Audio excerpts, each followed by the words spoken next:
to Cheap Thrills. This week we explored local bookstores with avid book reviewer Kendall Reynolds to get some recommendations, find some of her favorite books, authors, and places to shop. I think my favorite part of Ravensview's books is how accessible it is to everyone. I think the best part of reading is being able to lose yourself, and I think there should be no price limit on that. It's my favorite author of all time. There is a lot of weird stuff she writes about. She's pretty crazy. She's really out of the box, but I think one of my favorite poems by her, she talks about how she went to an all-girls Catholic school. And each day they sat down, the students, and they said, raise your hand if you were able to hear from God, or God was able to answer. And she never was able to, so she got kicked out of school. From the outside you'd think, oh, Emily Dickinson, she's religious, she sees God, she believes in God.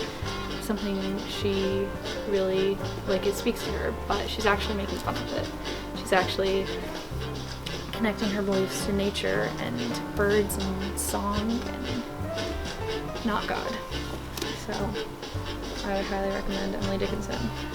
So Broadside Books is my favorite bookstore in the whole world, and I don't just like it because it's a local small bookstore, but they do this thing called staff pick, and so you'll see this little sticker. It says staff pick, and each staff member has a select few books that they love, and if you ask anyone here, they'll bring you to their little section of staff picks and they'll tell you about the book, why they like it, and it's just a very intimate experience, and they'll just ask you about some books you've read, some that you've been interested in, or topics that you like, and they'll just bring you on throughout the entire store and tell you all the books you'll love or why they like this book. And so if you want to come into a bookstore and really feel welcome, this is definitely the bookstore to go to. This is called My Dark Vanessa, and it is about this young 15-year-old girl ranging to a 35-year-old woman and her ongoing relationship with her teacher.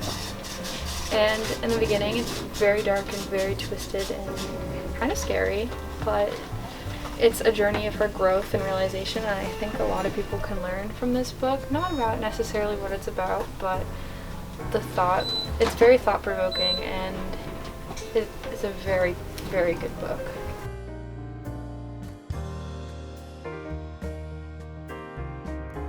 Thanks so much for watching, and we'll see you next week.